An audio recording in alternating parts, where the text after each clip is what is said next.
As winter gave way to spring in 1945, the Second World War entered its final phase. Refugees, soldiers, and leading Nazis alike headed into the heart of the Austrian Alps, an unoccupied region of the former German Reich the Nazis called Alpine Fortress. Most of those on the move had nothing but the clothes on their backs, but a few had gold in their bags.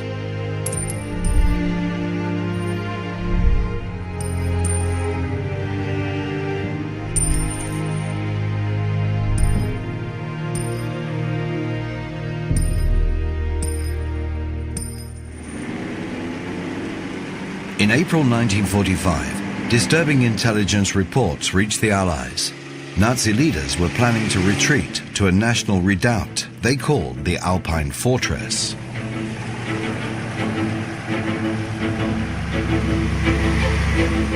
General Patton ordered the Third Army to advance on Austria.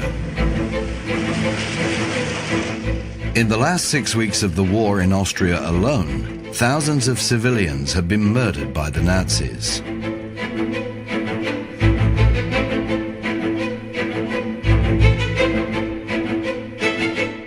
It soon turned out that the Alpine Fortress was little more than a Nazi propaganda myth.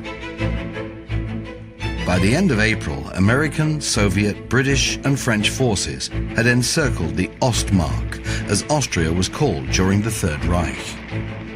At the heart of the mythical Alpine Fortress was Bad Aussee, the main town in the region called Ausseerland. The remote valleys and mountains provided perfect hiding places. The region remained unscathed by war. In the weeks before the Americans arrived, a number of prominent Nazi officials and war criminals retreated to Ausseerland as a safe haven. The head of the Reich Main Security Office and high-ranking SS General Ernst Kaltenbrunner. Adolf Eichmann, responsible for the murder of millions. And local Nazi Party chief August Eigruber. All were later tried and executed. Otto Skorzeny, a notorious heroic figure for the Nazis, also came to Ausseerland. 3 days before the German army surrendered, gold fever broke out in Ausseerland. It began at the remote Lake Toplitz. Here, during the night of May the 6th, SS officers tried to destroy evidence of their crimes. Earlier, lorries with a secret freight had arrived from the Sachsenhausen concentration camp over 800 kilometers away. Since 1943, the Nazis ran a naval testing station on the shores of Lake Toplitz to develop new wonder weapons. The regional Nazi Party leader and a group of naval officials all came to observe when a 4-ton charge of explosives was detonated. Engineers also tested underwater missiles here. Lake Toplitz was a restricted area.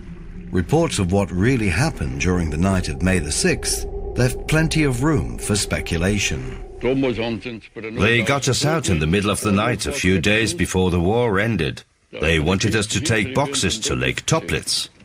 Their lorry had broken down, so they couldn't drive there themselves. When we came down, there were 2 lorries and about 15 SS men. They told us to bring the boxes to Lake Toplitz as quickly as possible. So we loaded up.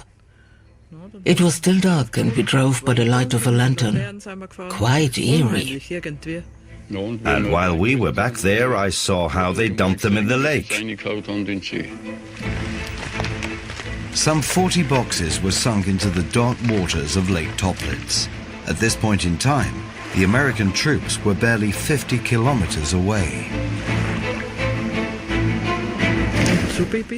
I went back and forth until 10 in the morning when they told us to stop, and then they all disappeared, all the SS men, including the lorries. Speculation began. Tales of crates filled with incriminating documents, secret weapons, and gold.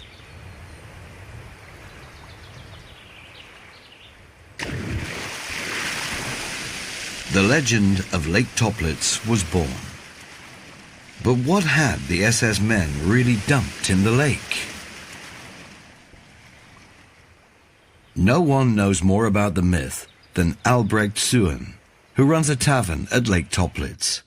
For more than 50 years, he heard all the stories and was able to observe the lake at close quarters.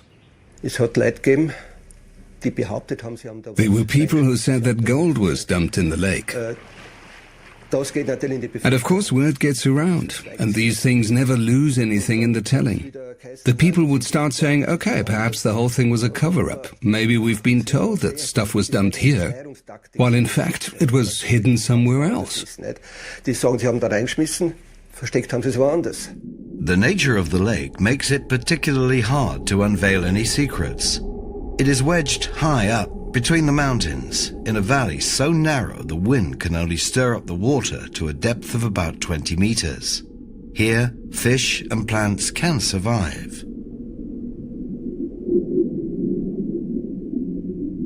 Deeper down, however, there is no oxygen, no life. Anything that sinks to the floor of the lake is preserved for centuries. If something exists, it would still be there. But can it really be a treasure of gold? It's not as absurd as it might sound. Time and again on its eastward advance, the US Army stumbled across Nazi loot. In 1945, deep inside the salt mine of Merkers in eastern Germany, they discovered vast quantities of gold and cash. At the same time, near Werfen, American troops seized the famous Hungarian gold train, carrying tons of valuables stolen from Hungarian Jews. Nearby, in Matsay, the Holy Crown of Hungary was taken into US custody. Lorries loaded with gold and foreign currency became stranded near Walchensee in Bavaria. Parts of these treasures suffered a similar fate. They just vanished into thin air. Lost riches soon faded from memory, but not in Austrland, where rumors of Nazi treasure flourished. For centuries, the population had eked out a precarious living, farming the forbidding land and defying the harsh climate. It left its mark on the people.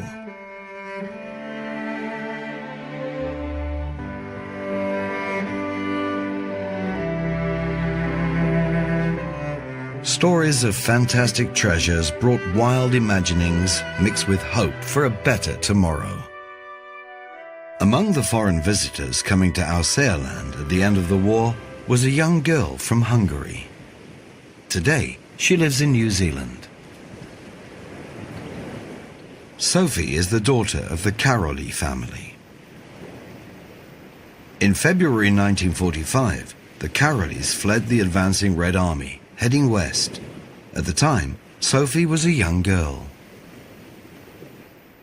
I do remember very, very vividly the endless number of people all going west. The road was like a wave of humanity. Everything that had wheels was going. And I remember at night, we stopped wherever we could and asked for shelter, and people were marvelous.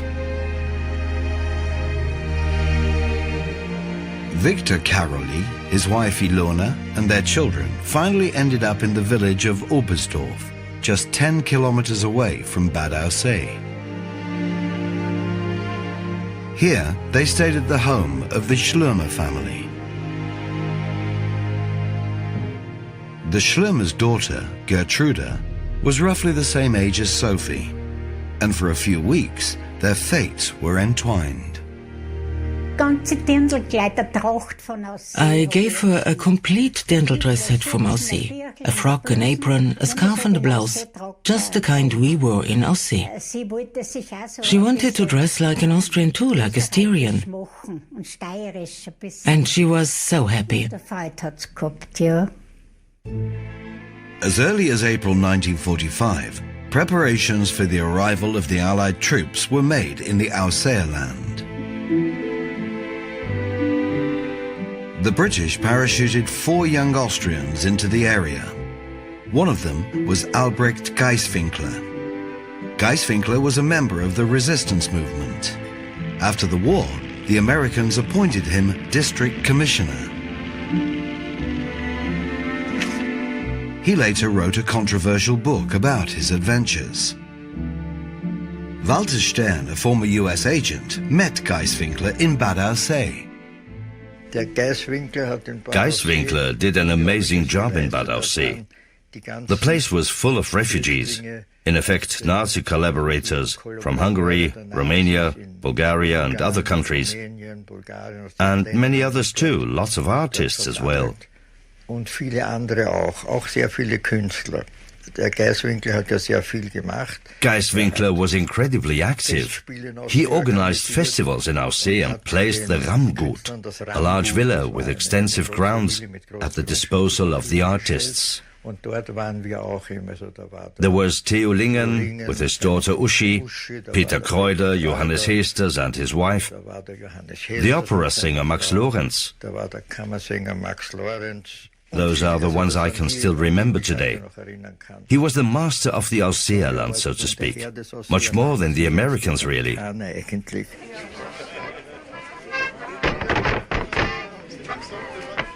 Geiswinkler gathered a group of armed helpers around him, partly recruited from former resistance fighters. They soon controlled access to essential goods and jobs, while the fear of life under the Nazis began to evaporate. Everyone had been frightened of everyone else for a long time. They were afraid to be denounced and would end up in a concentration camp because of some stupid remark. People were executed for listening to foreign radio stations. And then this pressure was lifted. People were free again and could talk about whatever they wanted and nothing happened to you. That led to a certain light-heartedness. The old rules no longer applied, and the new ones were not yet clear. This state of uncertainty offered many opportunities. And while optimism had returned, supplies continued to be short.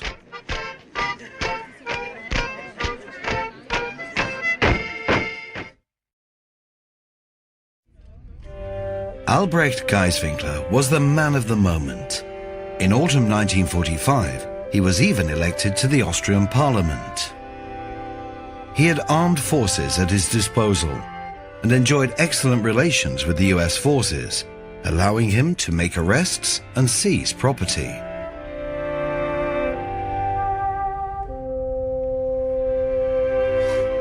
People said they had seen gold in his office and that he was involved in shady businesses. Geiswinkler acted quite the lord of the manor in Ausseerland. He cut an impressive figure, a man with a great deal of poise. He was a very imposing man and radiated self-confidence. And of course he stood out from the crowd because he had a luxury car, the kind that no one else could afford, and lots of attractive young girlfriends. In late June 1945, Geiswinkler's path crossed that of the Karoli families in Oberstdorf. The family from Hungary was still lodging with the Schlürmer family. The guests attracted attention in the area. The refugees had arrived with many boxes, their own car and generous supplies. They appeared to be very well off.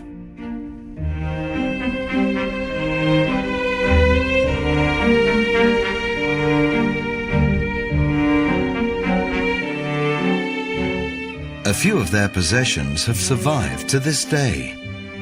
Damask napkins, silver table service, a few paintings. In 1945, everything was hidden up in the attic of the Schlürmer's house. There were carpets, paintings. They were all rolled up. They must have been valuable paintings. And there were a large number of guns. waren da. Count Victor Karoli had brought his collection of antique hunting rifles. His wife Ilona carried personal possessions that were invaluable to her. Also in einem hat sie She said to my mother, Frau Schlemmer, please take care of this box for me. It contains my daughter's trousseau. There was silverware in them and who knows what else. so Silberkronen oder weiß ich, was da drinnen waren. Dann sind die gekommen, der Herr Geiswinkler. And then Herr Geiswinkler and his men came bursting in. They rushed up to the attic and carried everything off with them. It was like a raid. There was nothing we could do or say about it either. Wir nichts sagen können und tun können, ne? Victor Karoli was accused of being a war criminal and was arrested. The Americans handed him over to the Soviets. And I remember some people saying to my mother, don't worry, this has got to be put right. This is Your husband didn't do anything wrong. Gemacht. And we just couldn't imagine that the Allied groups would do that. The valuables of the Karolis ended up in Geiswinkler's custody. The Karoli case, and others like it, eventually resulted in a police investigation. 4 years later, Albrecht Geiswinkler resigned from his political positions. Victor Karoli was deported to Hungary and released 3 years later. With the help of the US authorities, his wife Ilona tried to get back their possessions. Some of them had just disappeared. Others materialized in nearby villages. I once saw carpets in a house in Mittendorf and I said, those are the Karolis. Those are Karolis' carpets there. The injustices didn't end there, as Hans Matlers attests. Matlers helped save Hitler's collection of looted art treasures from a Nazi plan to destroy its hiding place in the salt mines of Altausee. Shortly after the end of the war, Hans ran into the new local law enforcement recruited from former resistance fighters. With him was his girlfriend Millie. One day, Millie and I had to go up to the mountain. Millie had to go up there for her sister, who was looking after the animals up there, the way people did.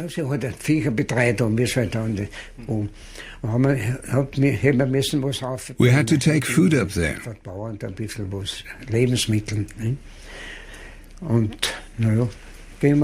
So anyway, up we go. And on the way by the first house on the right, there's a villa. And that's where the resistance fighters were standing. Where are you going, they asked. Millie replied, to my sister up on the mountain. Ah, yes, Eigruber, they said. They were hunting Gauleiter August Eigruber, a high-ranking Nazi politician who was hiding out somewhere in the mountains. The armed resistance fighters suspected anyone who passed by. You can go, they said to Millie, and you stay here. I said, I won't. I'm just as much a free man as you are.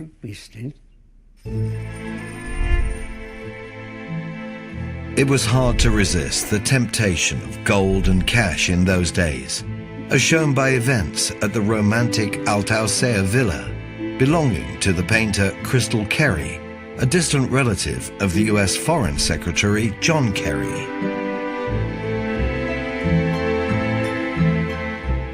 There, members of the German Foreign Intelligence set up camp, with Ernst Kaltenbrunner in command. And they had gold in their luggage. Among them was SS officer Victor Zeitschka, his wife Paula, and their small son Wolfgang. The gold was stored in Villa Kerry, ready to be used to fund intelligence service operations. The Zeitschka family had little property of their own. All the valuables they had were kept in the pram, with me lying on top of them. The old prams used to have a hole in the middle for a potty. And that was where they kept their valuables. That was in there. And I was in there too. That's all my mother told me. The most important things were actually all in there, the whole time.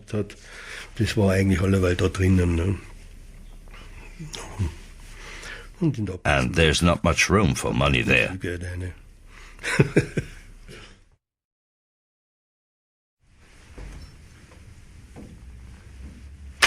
Zeischke's superiors stored golden documents in this chest and elsewhere in the house.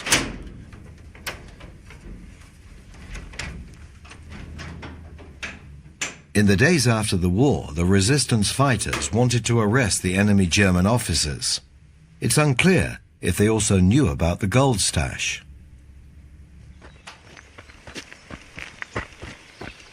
On the afternoon of May the 9th, 1945, they made their way to Villa Kerry to carry out a search and to arrest the enemy officers who were staying there. Later, when she was interrogated, Paula Zeischke described how the men had been extremely agitated and had even threatened to shoot the women. She added, "My impression was that they were all drunk. They forced their way into the rooms with guns and stole whatever they could get their hands on."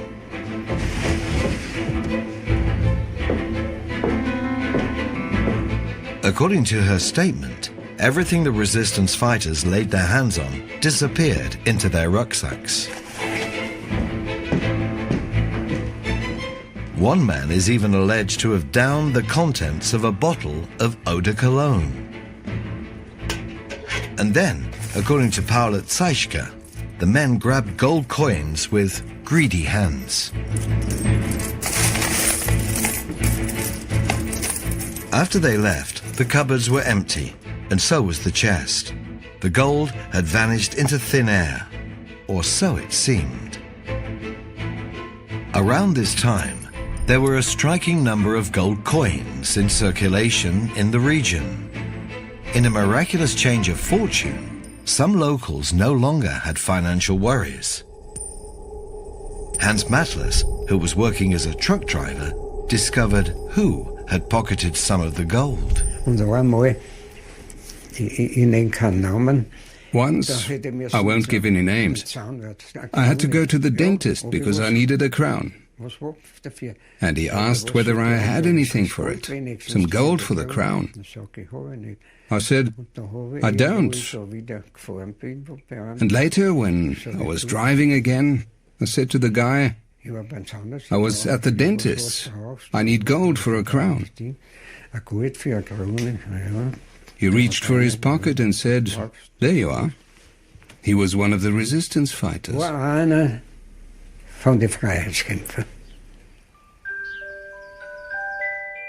Those who had gold were able to fix things. Soon, rumor had it, a number of US Army officers had fixed things for themselves too. 4 weeks after the turbulent house search, a resistance fighter made a spectacular discovery in the garden of Villa Kerry. Several hastily buried boxes. Johann Pucher remembers the day his father discovered them. I was working for the post office at the time and had just come home from work at lunchtime. And there he was, coming down from the Villa Kerry with 2 boxes. And I helped him carry them up to the house. And then he was off again, almost running to the police. It didn't take them long to get here. And they took the boxes away to Bad Aussee, where the boxes were opened. But after that, the trail goes cold. Inside the boxes, there were probably more than 20,000 gold coins, gold bars, and cash in dollars and Swiss francs. Everything was officially registered and handed in to the authorities. And then it vanished. But there was almost certainly more gold at Villa Kerry. Gold that had disappeared before the house was searched. SS officer Victor Seischke was the last person to admit having had it. Shortly before the Americans arrived, Seischke, his superior officer, and their guides drove to the Tauern Pass with 30 kilograms of gold as a safety reserve. The plan was to meet some British officers who were concealed in a mountain hut and to negotiate a separate peace agreement. The next day, they returned to Altaussee. Seischke later claimed that for safety reasons, he split from the group, carrying the gold in his rucksack on a path away from the road. After several hours on foot, he met up again with the two accompanying cars. By then, it was night time. When the cars finally arrived back in Altaussee, US troops and resistance fighters were trying to intercept them.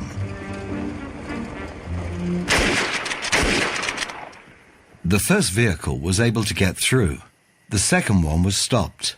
Seischke and his companions stated that they were locked in a cellar, and their luggage and their gold were somehow left behind.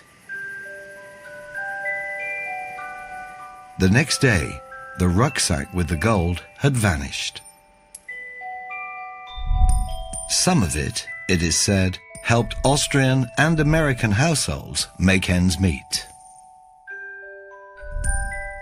In the last weeks of the war, many high-ranking Nazis carried gold to pay for their escape.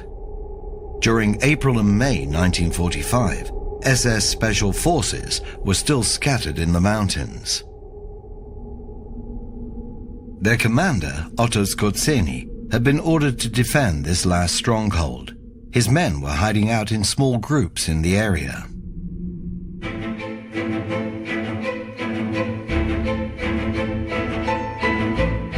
One of these groups was waiting in a valley near Mittendorf, just a few kilometers distance from Bad Aussee.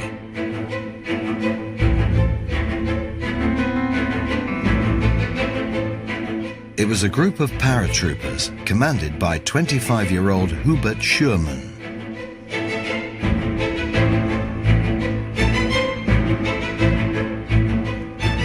Josef Pieper, who was 15 at the time, met Schürmann and his men in mid-May when they surrendered.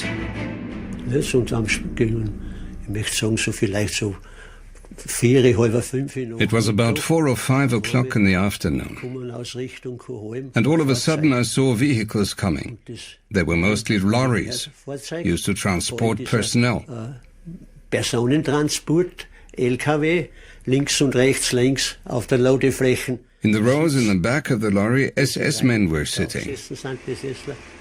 They were armed with submachine guns and were all in full uniform. The Americans just looked at them calmly and let them pass.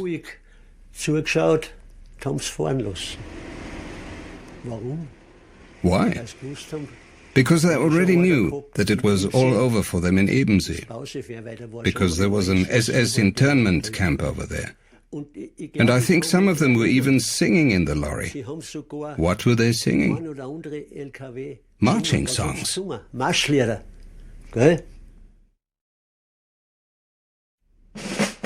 Schürmann and his men were taken prisoner on the 15th of May. They left behind a large amount of weapons, ammunition, and equipment in the woods surrounding Mittendorf. Did the boys from the village find anything besides that? Any gold? I don't think they even found an ounce of gold back there, where those units were in the Hinterberg Valley. Plenty of other things, but certainly no gold. It seems like SS units did manage to spirit away some gold, like Otto Skorzeny and his men. When I left Skorzeny in Radstadt, he said to me, "Let's go into the next compartment to Karl Radl." That was his adjutant.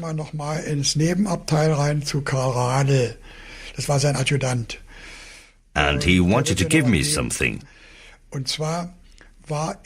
A couple of days earlier, 3 conveys had arrived. I was told they contained the treasure of the Reich Main Security Office. Die hätten den Reichsschatz des Sicherheitshauptamtes. And when I went into Karl Rader's compartment, he had lots of little jute bags on the table, and he said, "Take something. You'll need something for bribes." The jute bags contained gold rings, gold cigarette cases, bracelets, and so on, diamonds. Well, this stuff later was buried in the mountains. It is possible that this stash was some of the gold looted in Hungary. According to Ernst Berndt, only 3 men knew where it was buried. Skorzeny was one of them. The plan was to recover the gold after the war. 3 men later set off for Austria with forged papers, but when they got up there, the ground was soft and everything had gone.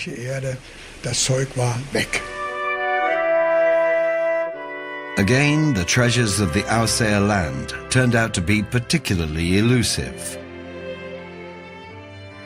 The gold from the Kerry villa had trickled away, just like the valuables from refugees or fleeing Nazi collaborators.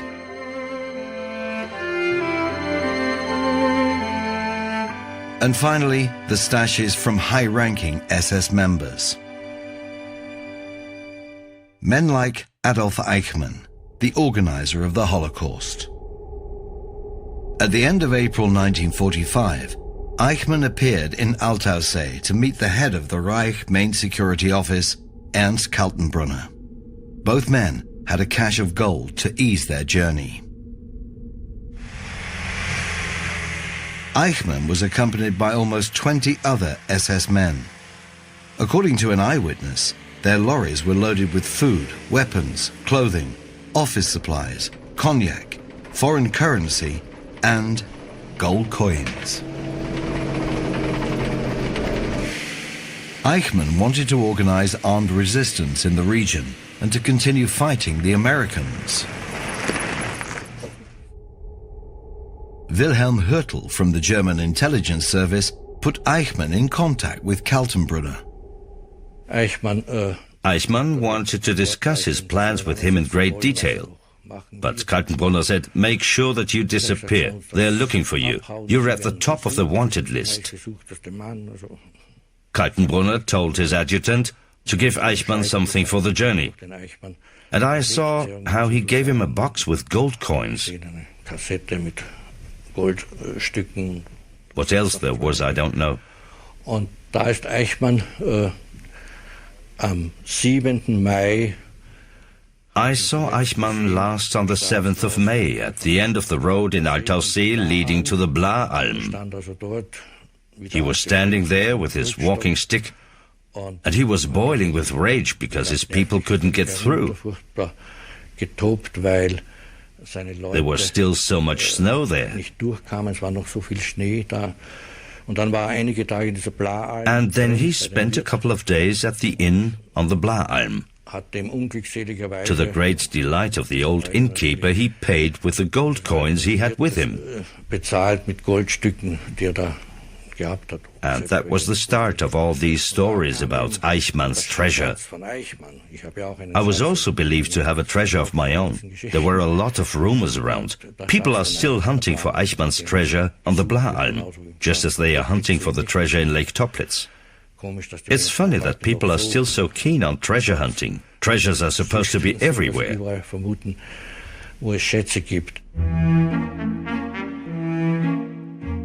The tale of Eichmann's gold took on legendary proportions thanks to a transcription error. An eyewitness reported that Eichmann's accountant was sitting at a table stacked half a meter high with foreign currency and also gold coins. Over the years, it became a table that was stacked with half a meter of gold.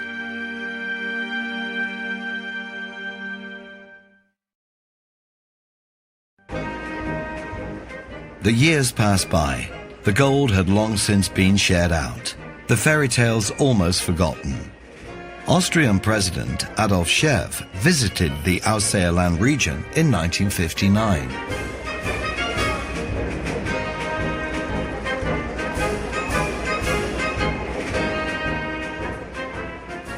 Styria was commemorating the centenary of the death of its local hero, the much-loved Archduke Johann, and was reflecting on its own Austrian history and traditions. While the president did his rounds, 10 kilometers away on Lake Toplitz, a world sensation was about to break that would revive all the legends of the lost Nazi treasure. The German magazine Stern had launched a massive search and recovery operation, sending a team of divers equipped with echo sounders, metal detectors, and underwater cameras. Their task was to trace the mysterious boxes that had been dumped in the lake 14 years earlier. They found remains of the naval testing station, ignition cables, steel ropes, an underwater missile, an aerial bomb, and quantities of small arms ammunition. But on the 26th of July, they discovered boxes full of money. Forged British pound notes, part of the biggest counterfeiting operation in history. Hitler had wanted to destabilize the British economy by circulating fake £5 banknotes. Then suddenly the search operation was abandoned, unleashing a flood of speculation. Suddenly rumors were circulating that there were political reasons involved.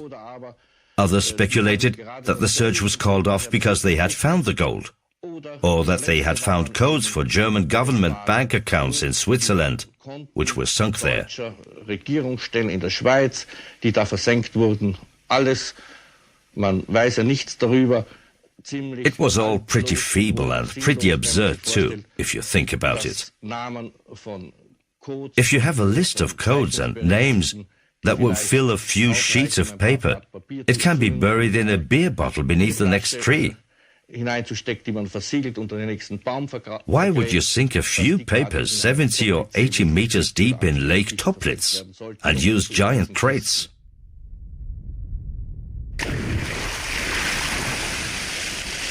Adventurers, fortune seekers, old Nazis, and modern storytellers, they all flocked to Lake Toplitz. Then on the 6th of October 1963, tragedy struck. Shortly after midnight, 5 Germans appeared on the shores of the lake, among them a 19-year-old from Munich, Alfred Egner. They launched a rubber dinghy, and Egner lowered himself into the icy depths of the water, secured by a safety line. 20 minutes later, there was no response from him. His companions tried to pull him back to the surface, but with no success.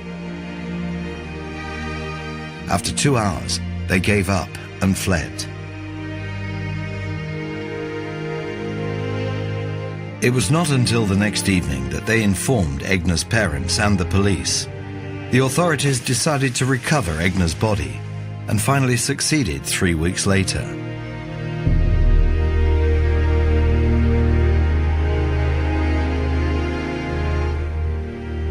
The Ministry of the Interior now ordered that the search of the lake was to be continued, to clear it out and put an end to the incessant rumors and legends.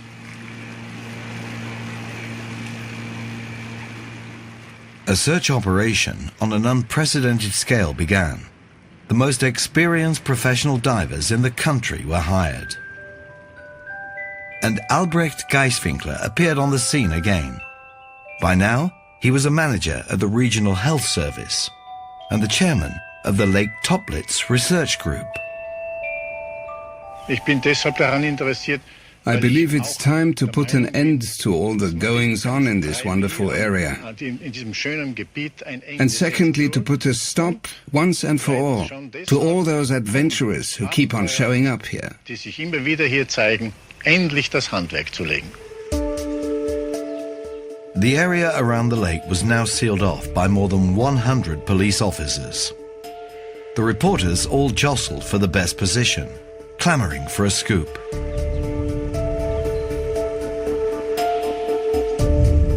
the divers found more relics from the naval testing station.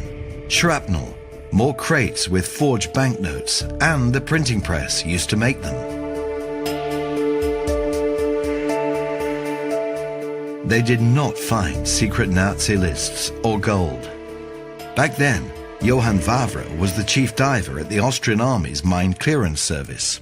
What kind of idiot dumps gold bars in a 100-meter deep lake, where they could never get it out again, when they could just bury it beneath the nearest tree and then come back again and collect it later? We are often asked whether we found any gold bars. I tell everyone, if I had found any gold bars, I'd have written to them from Brazil next time. But we didn't find any. During these years, Lake Toplitz became world famous. The non-existent gold was even featured in a James Bond movie, named Goldfinger. In the years to come, the only treasures in the Ausseerland region were its nature, wildlife, and stunning landscape.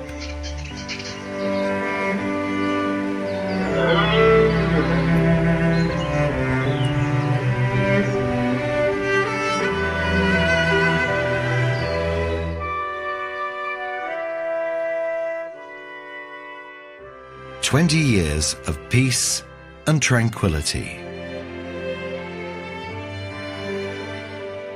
Until in 1983, a yellow submarine arrived. It was lowered into Lake Toplitz, triggering an unprecedented media frenzy. The submarine had been hired by the German magazine Geo to investigate organisms in the inhospitable depths of the lake. They were looking for life forms, similar to those found in the hydrothermal vents in the deepest layer of the ocean. The commander of the underwater capsule was the biologist Hans Fricke. He immediately aroused suspicion. No one seemed to believe in the scientific nature of his mission.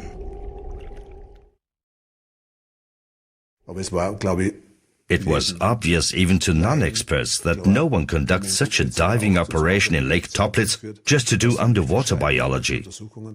There had to be another reason.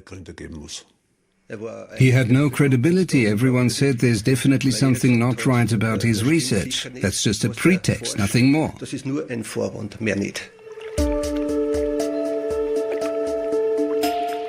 In 1983, 1984, and on several subsequent occasions, Fricke went on hundreds of underwater expeditions in Lake Toplitz, spending the equivalent of 1 month underwater.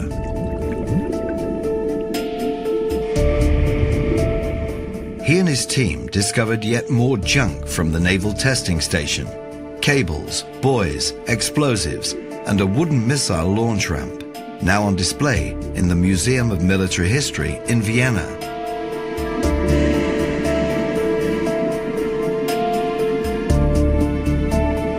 And then, as was to be expected, he salvaged several more boxes of fake currency. But on the faded paper, Fricke identified a single-celled organism that is able to live without oxygen. To the scientist, it was an important find. Now, what about the supposed treasure hidden in the lake? Were you able to find any of it? We didn't see the treasure. The treasure of this lake is its fauna, nothing else. No trace of gold? Certainly not. These reports are just rubbish.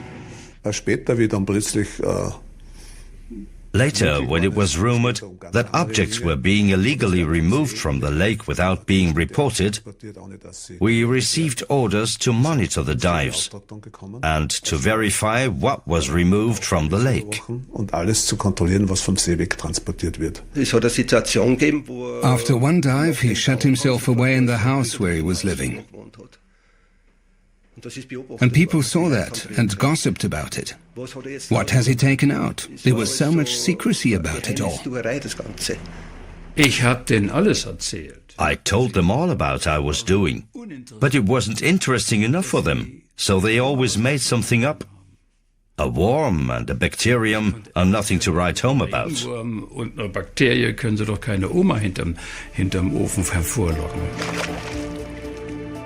By now, the Austrian armed forces had become involved and the lake was cleared again.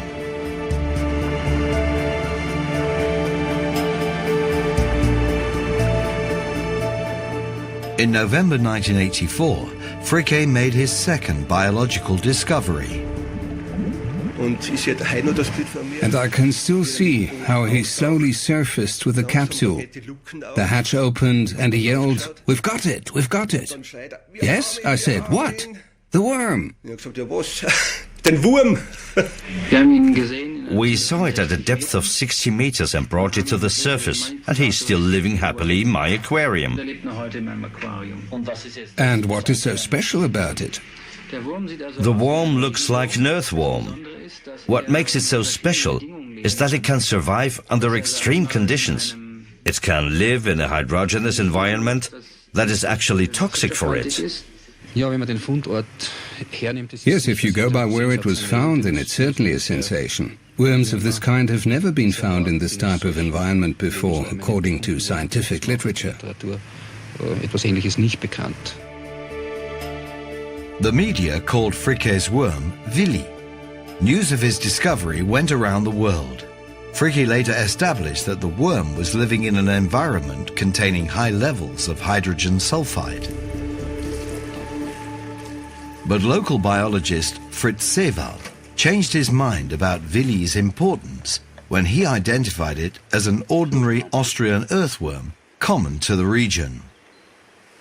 For a short time, the worm from Lake Toplitz seemed more sensational than the tales of Nazi gold. Seewald remained unconvinced. To put it very bluntly, Fricke found a worm that had fallen into the lake a day earlier.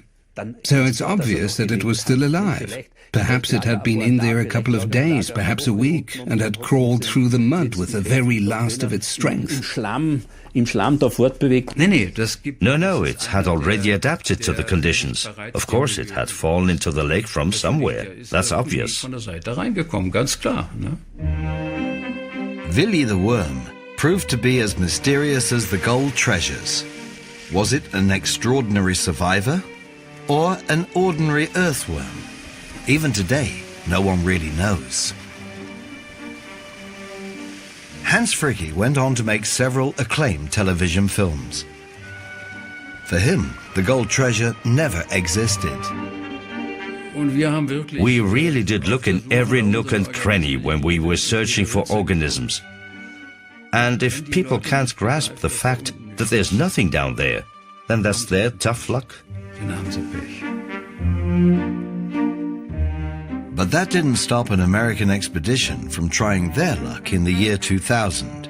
With $1 million budget and the latest technology, they went in search of evidence of the Nazis' rumored Swiss bank account details. They finally found a mysterious box. It turned out to be a hoax devised by some local practical jokers. Among discarded pig bones, it contained a huge amount of bottle tops, not the kind of currency that divers had hoped for.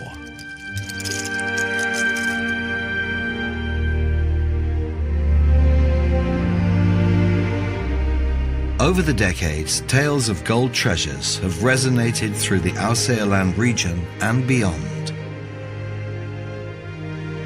Accounts of untold wealth brought both hope and obsession to this magical place. But gold could never replace what really mattered: survival and the lessons learned from war. There was one thought: never again, never again.